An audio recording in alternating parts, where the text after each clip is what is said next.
کہ ہم دوسروں پر غصہ کرتے ہیں، لیکن اگر اللہ تعالیٰ کا ہم پر غصہ آ جائے، اللہ ہم پر غصہ ہو تو کیا حال ہوگا، ہمارا انجام کیا ہوگا، یہ ہم نہیں سمجھتے۔ کیونکہ ایک صحابی اللہ کے نبی صلی اللہ علیہ وسلم کے پاس آتے ہیں، کہتے ہیں اے اللہ کے نبی مجھے کوئی ایسا کام بتا دو جس سے میں اللہ کے غصے سے، اللہ کے غضب سے بچ سکوں، اللہ کے غضب سے محفوظ رہ سکوں۔ تو اللہ کے نبی صلی اللہ علیہ وسلم نے کہا تم بھی دوسروں پہ غصہ نہ کرو، اگر تم دوسروں پہ غصہ نہیں کرو گے تو اللہ تعالیٰ کے غصے سے محفوظ رہ سکو گے، اللہ کا غصہ تم پر نہیں ہوگا۔ ہم لوگ روزانہ سورہ فاتحہ میں کیا پڑھتے ہیں؟ غیر المغضوب علیہم ولا الضالین، اللہ تو ان لوگوں کے جیسا ہمیں نہ بنا جن پر تیرا غصہ، تیرا غضب ہوا ہے اور جو گمراہ ہیں، اور مغضوب علیہم سے مراد یہودی ہیں جن پر اللہ کا غصہ نازل ہوا۔ اور آپ جانتے ہیں کہ یہودیوں کا حال تاریخ میں کیسے ہوا، اللہ تعالیٰ نے ان کو کیسے کیسے عذابوں میں اللہ تعالیٰ نے ان کو مبتلا کیا، آپ لوگ اچھی طرح سے جانتے ہیں۔ لہٰذا ہم چاہتے ہیں کہ ہم اللہ کے غصے سے بچیں تو ہم دوسروں پر غصہ نہ کریں، دوسروں پر غصہ کرنے سے اپنے آپ کو بچائے رکھیں۔ اور اسی طرح غصے کی ایک وجہ یہ ہے کہ آج کے ماحول میں ذہنی تناؤ، ذہنی ٹینشن اور مصروفیتیں، مادیت پرستی، خود غرضی ایسی آ چکی ہے کہ انسان اتنا مصروف ہو گیا ہے، اتنا مصروف ہو گیا ہے کہ کام کے دباؤ پہ، تجارت کے دباؤ پہ یا باہر کے ٹینشنوں کی وجہ سے انسان کو بے چینی اور ذہنی تناؤ کا ماحول اور ٹینشن کا ماحول پیدا ہو گیا ہے، اور جس کی وجہ سے وہ چھوٹی چھوٹی بات پہ غصہ کرتا ہے، چھوٹی چھوٹی بات پہ چڑچڑاہٹ کا اظہار کرتا ہے۔ جب دیکھتا ہے کہ بچے کچھ کر رہے ہیں تو جلد غصہ آتا ہے، اس کو مارتا ہے اور چڑچڑاپن کا اظہار گھر میں کرتا ہے۔ اور اسی طرح ایک عورت جب گھر کے کام سے اکتا جاتی ہے، تھک جاتی ہے اور اس میں مصروف رہتی ہے اور چھوٹے چھوٹے کاموں پہ، بچوں پہ غصہ کرتی ہے، شوہر پہ غصہ کرتی ہے، لڑائی جھگڑے کا ماحول ہوتا ہے۔ ذہنی ٹینشن، ذہنی تناؤ آج کے دور میں یہ ہر ایک کا پرابلم ہے، ہر ایک کا مسئلہ بن چکا ہے، جس کی وجہ سے لوگ بہت زیادہ غصہ کر رہے ہیں۔ اور جس کا نتیجہ کیا ہو رہا ہے؟ دیکھو غصے کے نقصانات صرف دوسروں تک نہیں رہتے، غصے کے نقصانات سب سے پہلے ہمارے اوپر ہوتے ہیں۔ انسان بیمار ہو جاتا ہے، بلڈ پریشر بڑھ جاتا ہے، انسان کے دل و دماغ پہ اس کا اثر ہوتا ہے، ہارٹ اٹیک کے مسئلے، دل کی بیماری کے مسئلے اور فالج اور لقوے کے مسئلے۔ آپ جانتے ہیں کہ اس کا بنیادی وجہ ٹینشن ہے اور غصہ ہے۔ اور اسی طرح دوسروں کو بھی نقصان پہنچاتا ہے انسان، کہ طلاق اور خلاق کے حالات پیدا ہو جاتے ہیں، طلاق دینے پہ انسان مجبور ہو جاتا ہے، کبھی لڑائی اور جھگڑا اور غصے کا ماحول زیادہ ہوتا ہے تو قتل و قتال تک بھی بات پہنچ جاتی ہے، مار پیٹ تک بھی بات پہنچ جاتی ہے۔ اس طرح سے غصے کے اتنے سارے نقصانات ہیں کہ جس کا ہم اندازہ نہیں کر سکتے، جس کا ہم اندازہ نہیں لگا سکتے۔ لہٰذا غصے کے انہی نقصانات کے پیش نظر شریعت نے ہم کو بار بار غصے پر کنٹرول کرنے، غصے پر قابو پانے اور غصے کو دبانے کی اللہ نے اور اللہ کے نبی صلی اللہ علیہ وسلم نے ہمیں بارہا حکم دیا اور اس کی فضیلت بھی بتائی۔ جیسا کہ اللہ سبحانہ و تعالی نے قرآن میں ایک آیت میں فرمایا مومنوں کے صفات کے تناظر میں وَالْكَاظِمِينَ الْغَيْظَ وَالْعَافِينَ عَنِ النَّاسِ وَاللَّهُ يُحِبُّ الْمُحْسِنِينَ، یہ مومن لوگ اللہ کے نیک بندے وہ ہوتے ہیں جو غصے کو پی جاتے ہیں، لوگوں کو معاف کرتے ہیں، ایسے احسان کرنے والے اور ایسے اچھے اخلاق والوں کو اللہ تعالیٰ پسند کرتا ہے، اللہ تعالیٰ ان سے محبت کرتا ہے۔ ایک اور آیت میں اللہ نے فرمایا والذین یجتنبون کبائر الاثم والفواحش واذا ما غضبوا هم یغفرون، یہ اللہ کے نیک بندے، مومن بندے وہ ہوتے ہیں جو گناہوں سے، فحش چیزوں سے بچتے ہیں، اور جب انہیں غصہ آتا ہے تو وہ لوگوں کو معاف کر دیتے ہیں، غصے کا اظہار نہیں کرتے، اور غصے کا ریاکشن جو ہوتا ہے اس کو ظاہر نہیں کرتے، بلکہ وہ لوگوں کو معاف کر دیتے ہیں۔ اور اسی طرح اللہ کے نبی صلی اللہ علیہ وسلم نے فرمایا لیس الشدید بالسرعہ انما الشدید الذی یملک نفسہ عند الغضب، جیسا کہ ہم لوگ کیا سمجھتے ہیں کہ جو غصے کا اظہار کرتا ہے، غصے کا جو ریاکشن ہوتا ہے وہ دوسرے پر اتارتا ہے، اس کو گالی دے، اس کو مارے، اس کو برا بھلا کہے، اس پر ظلم کرے، تو سمجھتا ہے کہ وہ طاقتور اور بہادر اور پہلوان ہے، جبکہ پیارے نبی صلی اللہ علیہ وسلم نے کہا حقیقی معنوں میں بہادر وہ نہیں ہے جو دوسروں کو پچھاڑ دے، دوسروں پر غالب آ جائے، بلکہ حقیقی معنوں میں بہادر اور پہلوان اور طاقتور اور ہمت والا آدمی وہ ہے جو غصے کو قابو میں رکھتا ہے۔ کوئی غصہ دلا دے، مارنے کے لیے ہاتھ ہر کوئی اٹھا سکتا ہے، گالی ہر کوئی دے سکتا ہے، لیکن حقیقی معنوں میں بہادر اور شجاع اور دلیر آدمی وہ ہوتا ہے جو غصے کو کنٹرول کرتا ہے، غصے کو قابو میں رکھتا ہے، اور غصے کا جو ریاکشن ہوتا ہے وہ دوسروں پر اظہار نہیں کرتا۔ اور اسی طرح اللہ کے نبی صلی اللہ علیہ وسلم کے پاس ایک صحابی آتے ہیں، کہتے ہیں اللہ کے نبی مجھے کسی چیز کی وصیت کر دو، کوئی نصیحت کر دو۔ اللہ کے نبی نے کہا لا تغضب، تم غصہ مت ہونا۔ اس آدمی نے کہا اللہ کے نبی کچھ اور بولو۔ اللہ کے نبی نے کہا لا تغضب، غصہ نہ ہو۔ اس نے کئی مرتبہ کہا اللہ کے نبی مجھے وصیت کرو، نصیحت کرو۔ ہر بار اللہ کے نبی نے یہی کہا لا تغضب، تم غصہ نہ ہو۔ تو اس سے بھی ہم اندازہ لگا سکتے ہیں کہ غصے کو قابو میں رکھنے، غصے کو کنٹرول میں رکھنے کی کتنی بڑی فضیلت ہے شریعت کے اندر۔ اللہ کے نبی صلی اللہ علیہ وسلم کی ایک حدیث ہے، اس حدیث سے آپ اندازہ لگاؤ کہ غصے کو قابو میں رکھنے کی کتنی بڑی فضیلت ہے۔ اللہ کے نبی صلی اللہ علیہ وسلم نے فرمایا من کظم غیظا وهو يستطيع ان ينفذه دعا الله يوم القيامة على رؤوس الخلائق حتى يخيره في اي الحور العين شاء۔ اللہ رب العالمین اس بندے کو کل قیامت کے دن سارے مخلوق کے سامنے بلائے گا جو غصے کا اظہار کرنے کی طاقت رکھتے ہوئے بھی اظہار نہیں کرتا، پی جاتا ہے غصے کو۔ سارے مخلوق کے سامنے قیامت کے دن اللہ تعالیٰ اس کو بلائے گا اور کہے گا یہ دیکھو یہ حور عین ہیں، جنت کی حوریں، اس میں سے جو حور تم کو پسند ہے اس کو لے کر جاؤ۔ اس کو اللہ تعالیٰ قیامت کے دن یہ انعام دے گا۔ یہاں پر غور کرنے کی بات یہ ہے کہ صرف حور کا انعام اللہ نہیں دے رہا ہے، بلکہ سارے مخلوق کے سامنے بلا کر عزت کے ساتھ اللہ تعالیٰ یہاں پر سارے اس آدمی کو انعام دے رہا ہے۔ یہ بھی سوچنے کی بات ہے۔ اور اسی طرح جیسا کہ میں نے شروع میں کہا کہ اللہ تعالیٰ کے غضب سے بچنا ہے تو ہم کو دوسروں پر غصہ نہیں کرنا ہے، یہ بھی ایک بہت بڑی فضیلت ہے۔ اس طرح بہت ساری فضیلتیں قرآن و حدیث میں غصے کو قابو میں رکھنے، غصے کو کنٹرول کرنے کے بارے میں بتائے گئے ہیں۔ لہٰذا ان فضیلتوں کو ان فضیلتوں کو ہم اپنے نگاہوں کے سامنے رکھتے ہوئے، اپنے ذہنوں میں رکھتے ہوئے، غصہ جب آئے تو اس کو پی جانے کی، اس کو کنٹرول کرنے کی ہر ممکن کوشش کرنی چاہیے۔ اور اسی طرح اب کسی انسان کو غصہ آ جائے تو کیا کرے، اس کا علاج کیا ہے؟ سب سے پہلا علاج یہ ہے کہ انسان اعوذ باللہ من الشیطان الرجیم پڑھے، کیونکہ شروع میں نے بتایا کہ غصہ شیطان کی طرف سے آتا ہے۔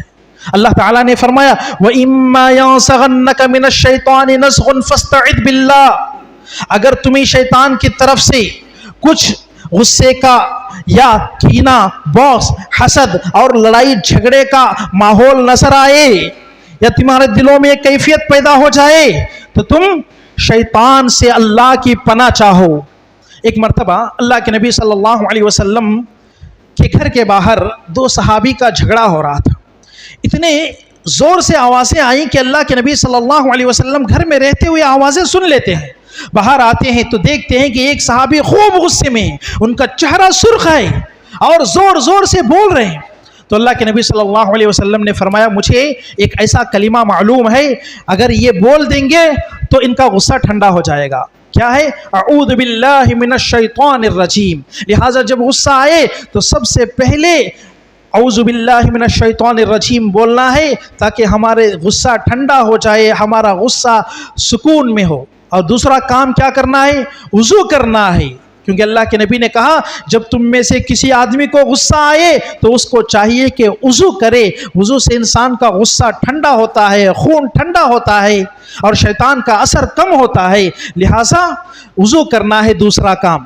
تیسرا کام یہ کرنا ہے کہ انسان، اللہ تعالیٰ نے اور اللہ کے نبی صلی اللہ علیہ وسلم نے غصے کو کنٹرول کرنے، قابو میں رکھنے کی جو فضیلتیں بتائی ہیں ان کو سوچے، ان کو غور کرے، اور ان کو ذہن میں رکھتے ہوئے اگر انسان حقیقی معنوں میں ان فضیلتوں کو، ان انعامات کو حاصل کرنا چاہتا ہے تو وہ خود بخود غصے کو قابو میں رکھ سکتا ہے۔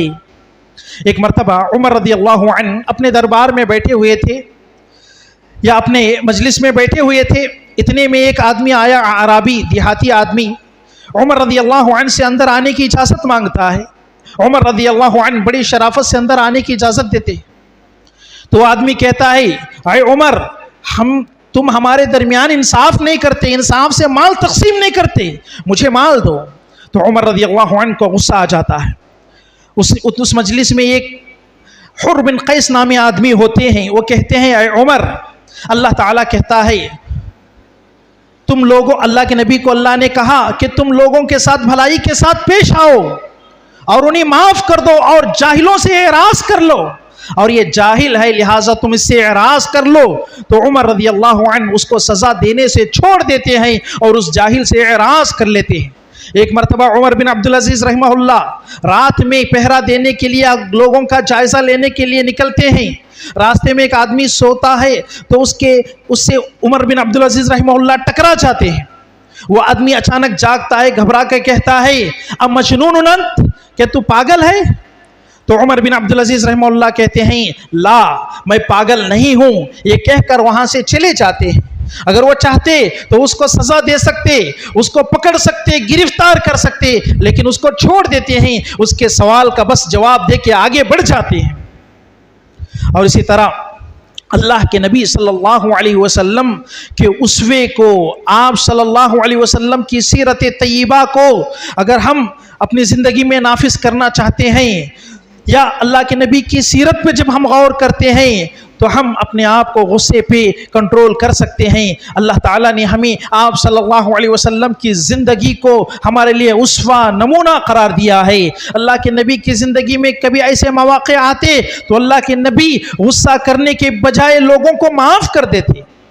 ایک دیہاتی آدمی آیا اور آ کر اللہ کے نبی صلی اللہ علیہ وسلم کے گردن میں چادر ڈال کر، اپنا رومال ڈال کر اتنے زور سے کھینچا کہ صحابی کہتے ہیں کہ اللہ کے نبی کے گردن پر چادر کے نشانات بیٹھ گئے۔ اللہ کے نبی پلٹ کے دیکھتے ہیں کہ ایک اعرابی ہے، دیہاتی آدمی ہے۔ وہ کہتا ہے، اللہ کے نبی، لوگوں کو کہو یا آپ کے رعایا کو کہو کہ مجھے کچھ مال دے دیں۔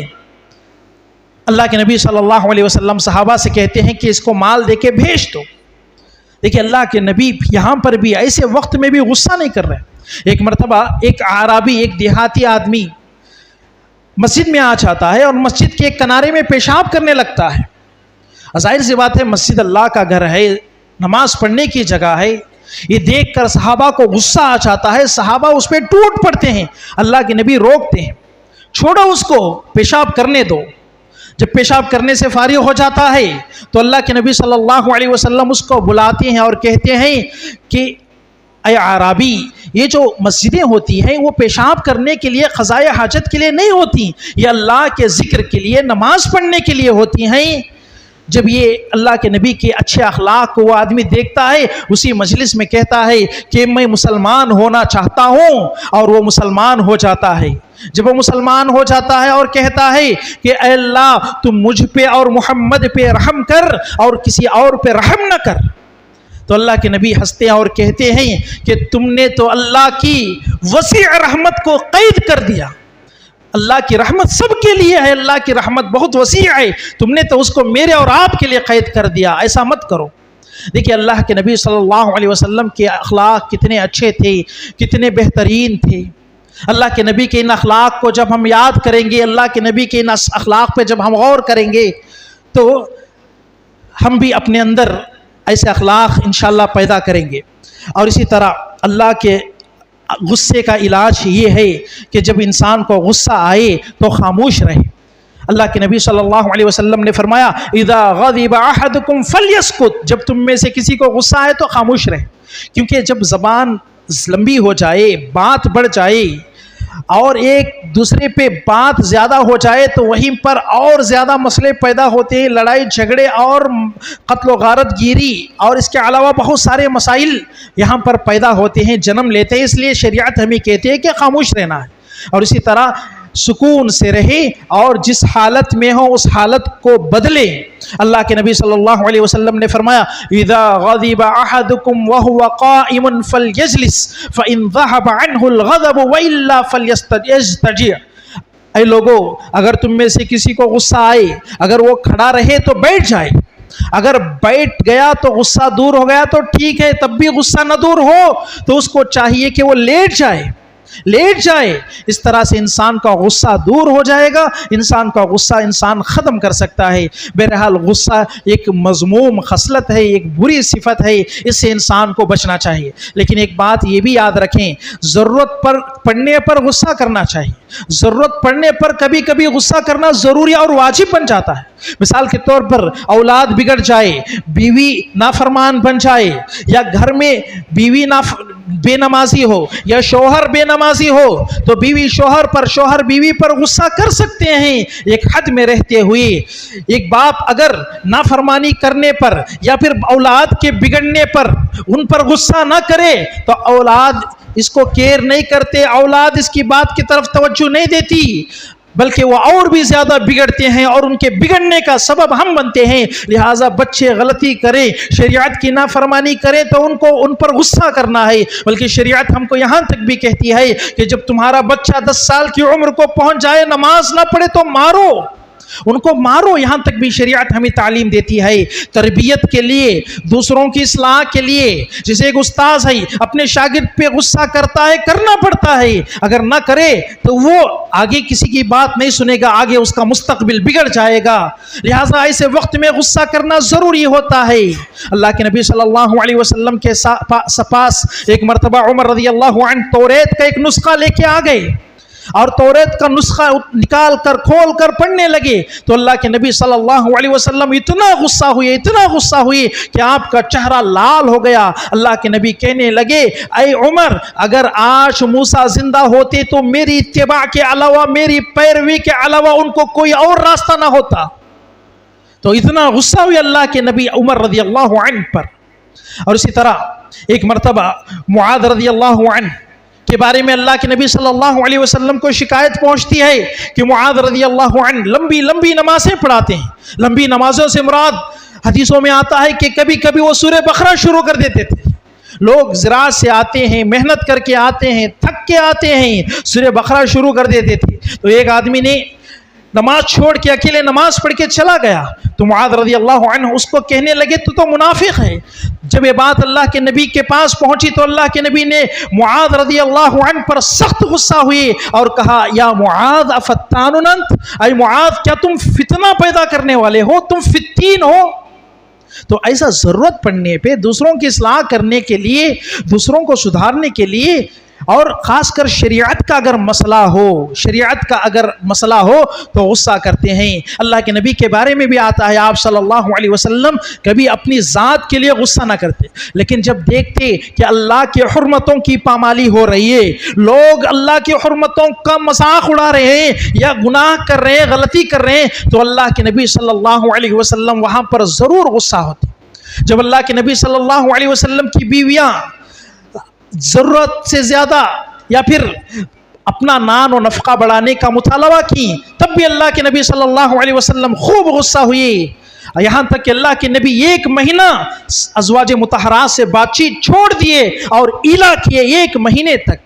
تو ایسا ضرورت پڑنے پہ شوہر بیوی پر، بیوی شوہر پر، بچوں پر غصہ کر سکتے ہیں، لیکن ہمارا یہ غصہ اسلام کے لیے ہونا چاہیے، دین کے لیے ہونا چاہیے، خیر کے لیے، ان کی تربیت کے لیے ہونا چاہیے، ذاتی انتقام کے لیے، ذاتی بدلے کے لیے اور دوسروں کو تکلیف دینے کے لیے بلا وجہ نہیں ہونا چاہیے۔ اللہ تعالیٰ سے دعا ہے کہ اللہ رب العالمین ہم تمام کو بے جا غصہ کرنے اور ضرورت سے زیادہ غصہ کرنے اور آپسی بغض و حسد نفرت کا ماحول پیدا کرنے سے اللہ تعالی ہمیں محفوظ رکھے. اللہ رب العالمین شریعت پر کما حق و عمل کرنے کی ہمیں توفیق عطا فرمائے. اللہ کے نبی صلی اللہ علیہ وسلم کی زندگی کو اسوہ اور نمونہ بنانے کی اللہ تعالی ہمیں توفیق عطا فرمائے. جب تک اس دنیا میں زندہ رکھے, ایمان و اسلام کی حالت پہ زندہ رکھے. جب ہمارا خاتمہ تو اللہ تعالی خاتمہ بالخیر ہمیں عطا فرمائے. اللہ رب العالمین ہمارے اچھے کاموں کو, نیک کاموں کو قبول فرمائے اور برے کاموں سے, گناہوں سے اللہ تعالی ہمیں محفوظ رکھے اور ہمارے گناہوں کو معاف فرمائے. آمین. وآخر دعوانا ان الحمد للہ رب العالمین.